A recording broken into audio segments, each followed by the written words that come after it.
Hello, प्रतिभा किचनमध्ये स्वागत आहे. तर आज आपण कोणती रेसिपी करणार नाहीये. तर इथे मी खूपच महत्त्वाच्या तुम्हाला किचन टिप्स सांगणार आहे. तर हे एका मिनिटात पीठ मळून घेतलं आहे मी आणि ह्या पिठाच्या चपात्या खूपच नरम आणि सॉफ्ट होतात. तुम्ही पण ह्या पद्धतीने पीठ मळून बघा. तुमच्या पण चपात्या खूप नरम आणि सॉफ्ट होतील. हे मी लास्टला सांगणार आहे पीठ कसं मळायचं ते. तर इथे मी छोटं कुकर घेतलं आहे. या छोट्या कुकरमध्ये मी अर्धी वाटी डाळ घेतली आहे. जर तुम्हाला छोट्या कुकरमध्ये जर वरण भात लावायचा असेल ना, तर तुम्ही ह्या पद्धतीने करू शकता. तर ही डाळ स्वच्छ 2-3 पाण्याने धुवून घेतली आहे. तर आता भात आपल्याला लावायचा असेल ना, तर तुम्ही तांब्या घ्यायचा एक. त्या तांब्यामध्ये मस्त असं तांदूळ टाकायचे आहेत. तांदूळ स्वच्छ धुवून घ्यायचे 2-3 पाण्याने. 1 वाटी तांदूळ घेतले आहेत मी आणि याला तांदळाला छान धुवून घ्यायचं आहे आपल्याला. तर खूप कमी वेळातच हे छोट्या कुकरमध्ये मस्त असं वरण-भात तयार होतो. तुम्ही पण ह्या पद्धतीने करून बघा.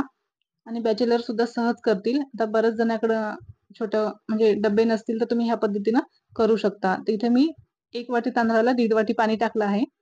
तर वेगवेगळे तांदूळ कोणतेही वेगळे तांदूळ असल्यावर त्याला पाणी कमी जास्त लागू शकतं. तिथे मी कोलम तांदूळ घेतले आहे. त्याला 1.5 वाटी एका तांदळाच्या वाटीला 1.5 वाटी पाणी टाकलं आहे. आता ह्याच्यामध्ये थोडंसं मीठ पण टाकायचं आहे आणि सगळं व्यवस्थित आपल्याला मिक्स करायचं आहे.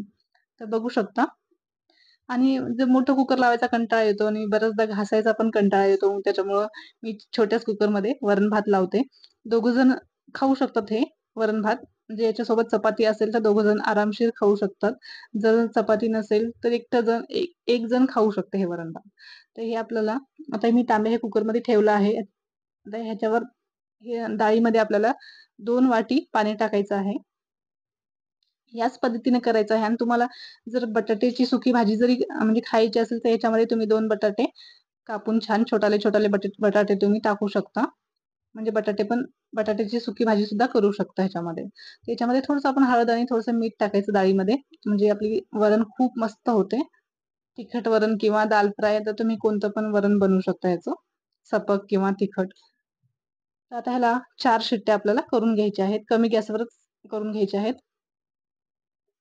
आणि पूर्ण शिट्टी आपल्याला रिलीज होऊ द्यायची आहे आणि मगच कुकरचं ढक्कन काढायचं आहे. आता बघू शकता इथं आपला भात पण खूप मस्त शिजलेला आहे. कच्चा वगैरे अजिबात राहिलेला नाही बघू शकता तुम्ही.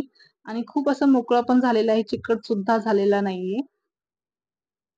तर आता हे भाताचा तांब्या आपण साईडला काढूया आणि आपली डाळ पण एकदा चेक करून घेऊया. सध्या थोडंसं गरमच आहे. थंड झाल्यावर काढायचं हे. आता बघू शकता डाळ पण खूप मस्त शिजलेली आहे. एकदम गरगट्टा डाळ झालेली आहे. अशी एकदम सॉफ्ट झालेली आहे. कच्ची वगैरे अजिबात राहिलेली नाहीये. बघू शकता. तुम्ही पण ह्या पद्धतीने करा आणि खूप कमी वेळात तयार होते. तर आता आपण दुसरी किचन टिप्स बघणार आहोत. आता मोठीच कढई घ्यायची कधी पण आणि तीळ आपण जेव्हा ही तीळ आपण घरी एक्स्ट्रा आणून ठेवतो ना, मग तिळाचा कधी-कधी वापरच होत नाही. मग त्या तिळामध्ये बऱ्याचदा कीड, जाळी लागते. तर बघू शकता अळ्या पण होतात बऱ्याचदा.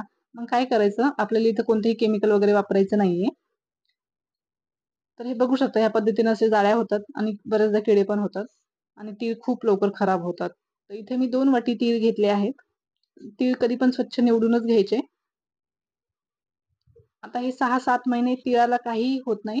असे मस्त असे कमी गॅसवर आपल्याला तीळ भाजून घ्यायचे आहेत.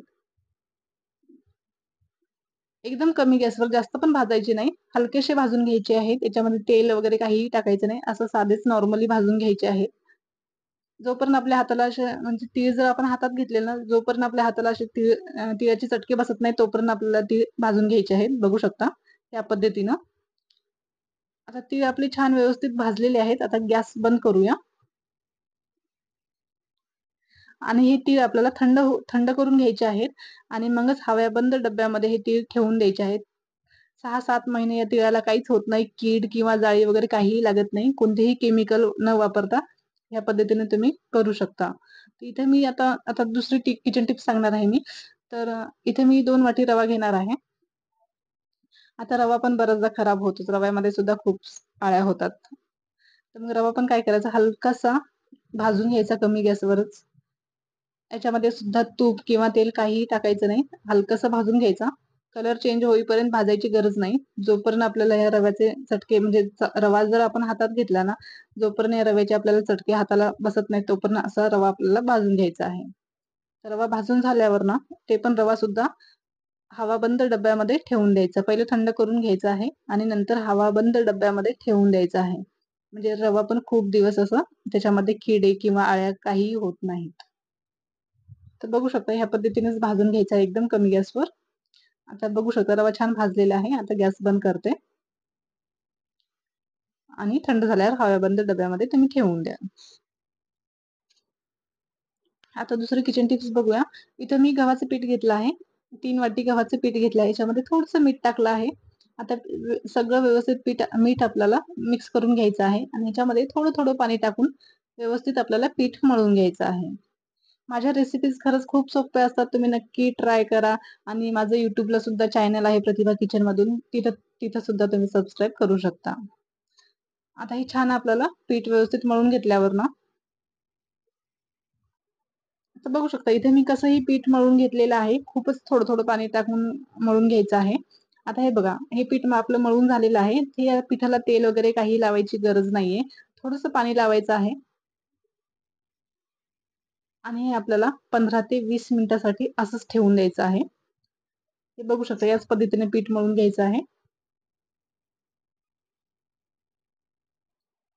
आता याला छान व्यवस्थित थोडंसं पाणी लावलं आहे आणि छान पीठ असंच आपल्याला 15 ते 20 मिनिटासाठी असंच पीठ ठेवून द्यायचं आहे. तोपर्यंत बाकीचे कामं करून घ्यायचे म्हणजे दाल फ्राय जर तुम्हाला कोणती भाज्या वगैरे बनवायच्या असतील तर त्या तुम्ही करून घेऊ शकता आणि 15 ते 20 मिनिटं झाल्यावर एकदा चेक करायचं. बघू शकता आता पुन्हा एकदा छान थोडंसं तेल टाकून हे पीठ व्यवस्थित मळून घ्यायचं आहे. एकाच मिनिटात हे पीठ मळून तयार होते. तुम्ही पण नक्की करून बघा. जास्त मळत बसायची गरजच नाही.